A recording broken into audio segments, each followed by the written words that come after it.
बंधुगण, हिंदू संस्कृति रे पूजा केवल एक धार्मिक विधि नुहे। यह हेउची जड़े भक्तर आत्मा सहित परमात्मा अनुपम मिलन।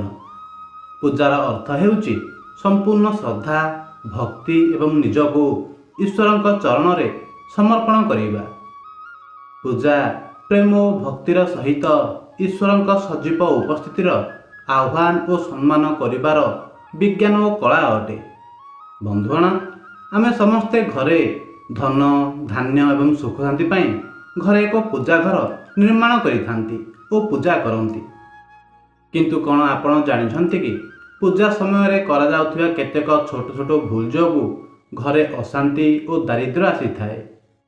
माँ लक्ष्मी कहती, पूजा थाली रे किंबा पूजा पद्धति रे किछि नियम भंग हेले घर को शुभफल बदल रे दारिद्र्य और नकारात्मक शक्ति आसी थाए। बंधुगण, आसंतु जानिबा निज घर को सुख शांति बजाय रखिबाकू हेले पूजा समय रे केउं केउं भूल आदौ करिबा उचित नुहे। आपनकू अनुरोध कि भिडियोटी को शेष पर्यंत देखंतु, कारण अधा अधूरा ज्ञान सर्वदा घातक होइथाए। बंधुगण, कौनसी भगवान को पूजा रे तांकरी आवाहन करिबा, आमंत्रित करिबा, ध्यान करिबा, धूप दीप जलाइबा, चाउल चंदन फूल फल आदि अनिवार्य रूप से रहिबा उचित। जेतेबेले आपण देवी देवता फूल पत्र आदि अर्पित करिबा पूर्वरु थरे सफा पानी रे अवश्य धोई नियंतु। सबु प्रकार पूजा रे चाउल बा अक्षत विशेष रूप से चढ़ा जाई थाए। पूजा पाई एपरी चाउलर उपयोग करिबा उचित जहा गोटा चाउल होइथिबो किंतु भंगा भंगी होई नथिबो। चाउल चढ़ेबा पूर्वरु ताकू हळद रे मिश्रण करिबा बहुत शुभ माना जाई थाए।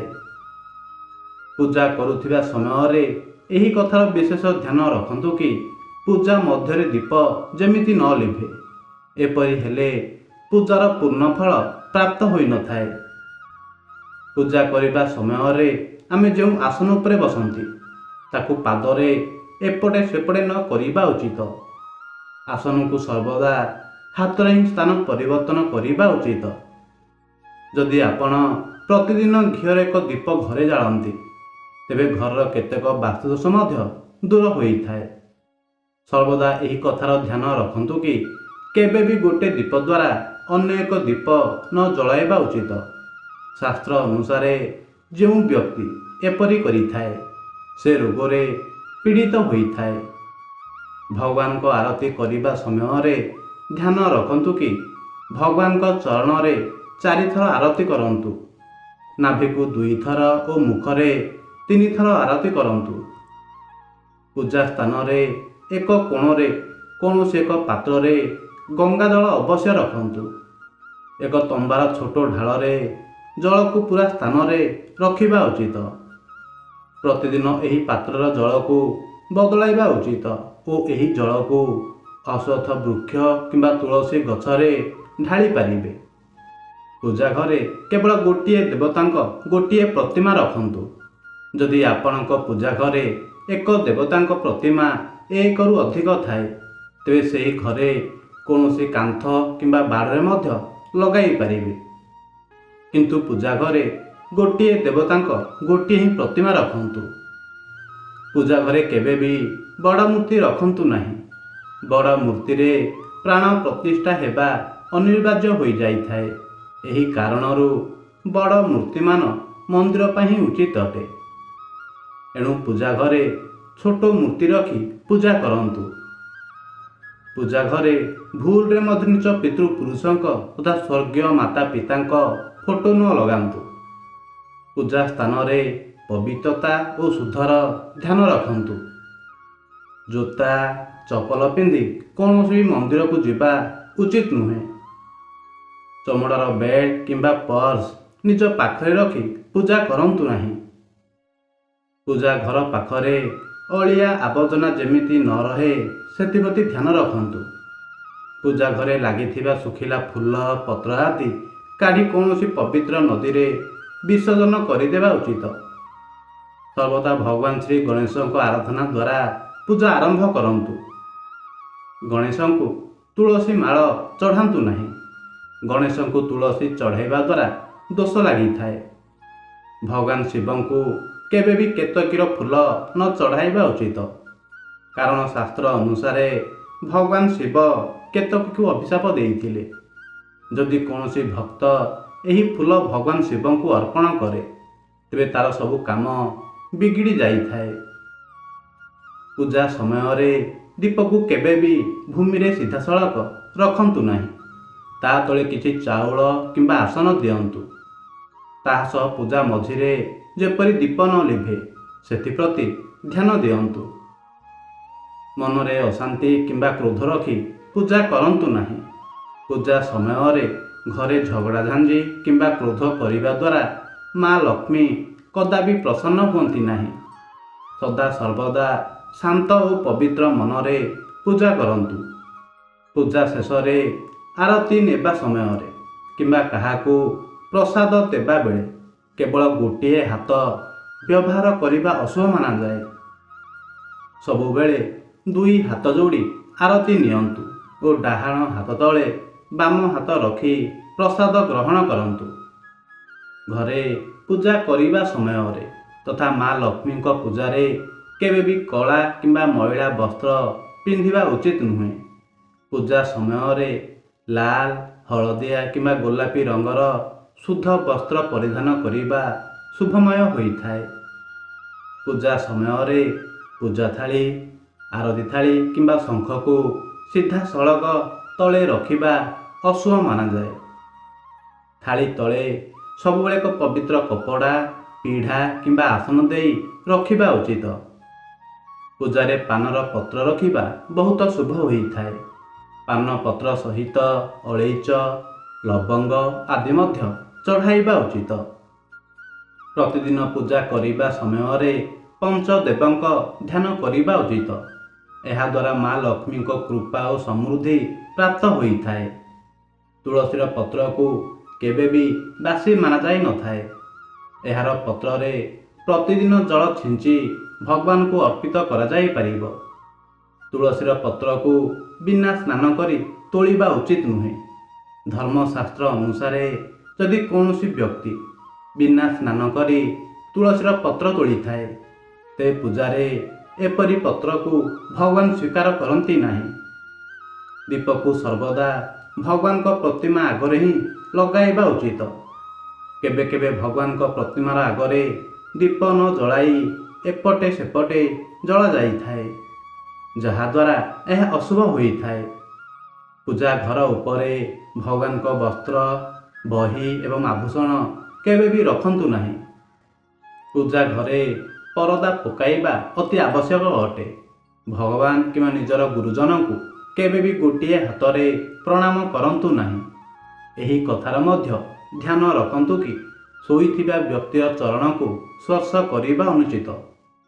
ପୂଜା କରିବା ସମୟରେ ଯେତେବେଳେ ଆପଣ ଜପରେ ବସନ୍ତି ତେବେ ଜିଭ କିମ୍ବା ଓଠକୁ ହଲାନ୍ତୁ ନାହିଁ।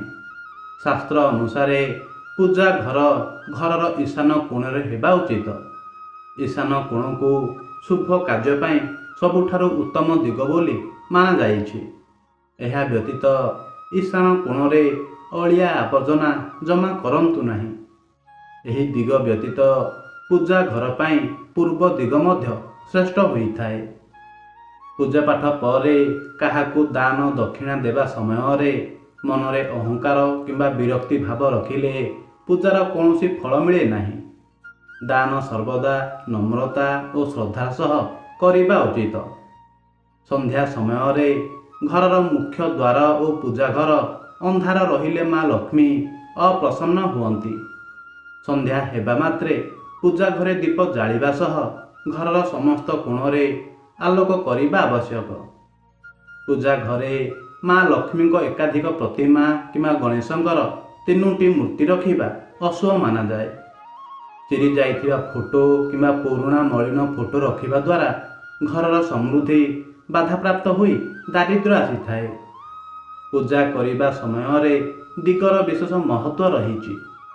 ଦକ୍ଷିଣ ଦିଗକୁ ମୁହଁ କରି ପୂଜା କଲେ ଶୁଭ ଫଳ ମିଳିନଥାଏ। ସବୁବେଳେ ପୂର୍ବ କିମ୍ବା ଉତ୍ତର ଦିଗକୁ ମୁହଁ କରି ପୂଜାପାଠ କରିବା ଆବଶ୍ୟକ। ମା ଲକ୍ଷ୍ମୀଙ୍କୁ କେବଳ ଏକା ପୂଜା କଲେ ସେ ସ୍ଥିର ହୋଇ ରୁହନ୍ତି ନାହିଁ ବୋଲି ବିଶ୍ୱାସ କରାଯାଏ। ସର୍ବଦା ଭଗବାନ ବିଷ୍ଣୁ କିମ୍ବା ଶ୍ରୀ ଗଣେଶଙ୍କ ସହ ମା ଲକ୍ଷ୍ମୀଙ୍କ ପୂଜା କରିବା ଦ୍ୱାରା ଘରେ ଶୁଭ ଲାଭ ଓ ସୁଖ ସମୃଦ୍ଧି ବୃଦ୍ଧି ହୋଇଥାଏ। ଶଙ୍ଖକୁ ମା ଲକ୍ଷ୍ମୀଙ୍କର ଭାଇ ବୋଲି ମନାଯାଇଥାଏ। ପୂଜା ଘରେ ଶଙ୍ଖକୁ କେବେ ବି ଖାଲି କିମ୍ବା ଓଲଟା କରି ରଖନ୍ତୁ ନାହିଁ। ଏହା ସହ ସୂର୍ଯ୍ୟାସ୍ତ ପରେ ଶଙ୍ଖ ବଜାଇବା ନିଷେଧ ଅଟେ। ପୂଜା ସମୟରେ ଯଦି ସମ୍ଭବ ତେବେ କେବଳ ଶୁଦ୍ଧ ଦେଶୀ ଗାଈର ଘିଅ ହିଁ ପ୍ରୟୋଗ କରନ୍ତୁ। ଭୋଗ ଲଗାଇବା ପାଇଁ ଅଗ୍ନିରେ ଗାଈର ଗୋବର ଅର୍ଥାତ୍ ଘଷିର ହିଁ ପ୍ରୟୋଗ କରନ୍ତୁ। ପୂଜା କରିବା ସମୟରେ ଭଗବାନଙ୍କୁ ଫୁଲ ଚଢ଼ାଇବା ଶୁଭ ମାନାଯାଇଥାଏ। କିଛି ଫୁଲ ଦେବୀ ଦେବତାଙ୍କୁ ବିଶେଷ ରୂପରେ ପ୍ରିୟ ହୋଇଥାଏ। ଏହା ସହ ଫୁଲ ଚଢ଼ାଇବା ସମୟରେ ଏହି କଥାର ଧ୍ୟାନ ରଖିବା ଉଚିତ କି ଯେପରି ମା ଦୁର୍ଗାଙ୍କୁ ଲାଲ ଓ ଭଗବାନ ବିଷ୍ଣୁଙ୍କୁ ହଳଦିଆ ରଙ୍ଗର ଫୁଲ ହିଁ ଚଢ଼ାଇବା ଉଚିତ। ପୂଜାରେ କେବେ ବି ବାସି ଫୁଲ ନ ଚଢ଼ାଇବା ଉଚିତ, କାରଣ ଏହାକୁ ଅଶୁଭ ବୋଲି ମନାଯାଇଥାଏ। ପୂଜାରେ ବ୍ୟବହାର କରାଯାଉଥିବା କଳସକୁ ସର୍ବଦା ଈଶାନ କୋଣରେ ରଖିବା ଉଚିତ। ଦୀପ ଓ କଳସକୁ ଉଭୟକୁ କେବେ ବି ପାଖାପାଖି ରଖନ୍ତୁ ନାହିଁ, ନଚେତ୍ ଏହାର ଖରାପ ପ୍ରଭାବ ଆପଣଙ୍କ ଘର ଉପରେ ପଡ଼ିବ। ପୂଜାପାଠ କରିବା ବେଳେ କାହା ସହ ବାର୍ତ୍ତାଳାପ କରିବା ଦ୍ୱାରା ପୂଜାର ଫଳ ପ୍ରାପ୍ତ ହୋଇନଥାଏ। ଘିଅର ଦୀପ ପାଇଁ ଧଳା ସଳିତାର ହିଁ ଉପଯୋଗ କରିବା ଉଚିତ। ଏହା ସହ ତେଲର ଦୀପ ପାଇଁ ଲାଲ ସଳିତାବତୀ ଶ୍ରେଷ୍ଠ ହୋଇଥାଏ। ପୂଜାରେ କେବେ ବି ଖଣ୍ଡିତ ଦୀପ ନ ଜଳାଇବା ଉଚିତ। ଧାର୍ମିକ କାର୍ଯ୍ୟରେ ଖଣ୍ଡିତ ଜିନିଷକୁ ଶୁଭ ବୋଲି ମନାଯାଇନଥାଏ। କୌଣସି ପୂଜାରେ ମନୋକାମନାର ସଫଳତା ପାଇଁ ନିଜ ଇଚ୍ଛାର ଅନୁସାରେ ଭଗବାନଙ୍କୁ ଦକ୍ଷିଣା ଅବଶ୍ୟ ଚଢ଼ାଇବା ଉଚିତ। ଦକ୍ଷିଣା ଅର୍ପିତ କରିବା ସମୟରେ ନିଜର ଦୋଷକୁ ଛାଡ଼ିବାର ସଂକଳ୍ପ ନେବା ଉଚିତ। ଏହାଦ୍ୱାରା ମନୋକାମନା ଅବଶ୍ୟ ପୂର୍ଣ୍ଣ ହୋଇଥାଏ। ଭଗବାନ ଶିବଙ୍କୁ ହଳଦୀ ନ ଚଢ଼ାଇବା ଉଚିତ ଓ ନାହିଁ ଶଙ୍ଖ ଦ୍ୱାରା ଜଳ ଚଢ଼ାଇବା ଉଚିତ। ଭଗବାନଙ୍କ ପ୍ରତିମାଙ୍କୁ ସ୍ନାନ କରିବା ସମୟରେ କେବଳ ଆଙ୍ଗୁଠିର ପ୍ରୟୋଗ କରନ୍ତୁ। ହାତରେ କୌଣସି ମୁଦି ଧାରଣ କରି ଭଗବାନଙ୍କୁ ସ୍ନାନ କରାନ୍ତୁ ନାହିଁ। ଏପରି କରିବା ଦ୍ୱାରା ଭଗବାନ ଅପ୍ରସନ୍ନ ହୋଇଥାନ୍ତି ଓ ଘରକୁ ଦାରିଦ୍ର୍ୟ ଏବଂ ବିପତ୍ତି ଆସିଥାଏ। ଭଗବାନ ଶାଳିଗ୍ରାମଙ୍କୁ କେବେ ବି ଚାଉଳ ଅର୍ପିତ କରନ୍ତୁ ନାହିଁ। ବାସ୍ତୁଶାସ୍ତ୍ର ଅନୁସାରେ ଏପରି କରିବା ଦ୍ୱାରା ଦୋଷ ଲାଗିଥାଏ। ପୂଜାରେ କେବେ ବି ମଳିନ ତଥା ଅପରିଷ୍କାର ବସ୍ତ୍ର ପିନ୍ଧି ନ ବସନ୍ତୁ। ମାନ୍ୟତା ଅନୁସାରେ ଏପରି କରିବା ଦ୍ୱାରା ଘରେ ଦରିଦ୍ରତା ଆସିଥାଏ। ଶାସ୍ତ୍ର ଅନୁସାରେ ସକାଳ 5ରୁ 6ଟା ପର୍ଯ୍ୟନ୍ତ ବ୍ରହ୍ମ ମୁହୂର୍ତ୍ତରେ ପୂଜନ ଓ ଆରତି ହେବା ଉଚିତ। ପୂଜା ଘର ଓ ଦେବୀ ଦେବତାଙ୍କ ମୂର୍ତ୍ତିର ଆଗରେ କେବେ ବି ପିଠି ଦେଖାଇ ବସିବା ଉଚିତ ନୁହେଁ। ବନ୍ଧୁଗଣ, ଆଶା କରୁଛି ଏହି କଥାଟି ଆପଣଙ୍କୁ ନିଶ୍ଚୟ ପସନ୍ଦ ଆସିଥିବ। ଯଦି ଏହି କଥାଟି ଆପଣଙ୍କୁ ପସନ୍ଦ ଆସିଥାଏ ତେବେ କମେଣ୍ଟ ବକ୍ସରେ ଜୟ ମା ଲକ୍ଷ୍ମୀ ନିଶ୍ଚୟ ଲେଖିଦିଅନ୍ତୁ। ଏହା ସହ ଭିଡ଼ିଓକୁ ଲାଇକ୍ କରି ଆମର ୟୁଟ୍ୟୁବ୍ ଚ୍ୟାନେଲକୁ ସବସ୍କ୍ରାଇବ୍ କରିଦିଅନ୍ତୁ। ଧନ୍ୟବାଦ।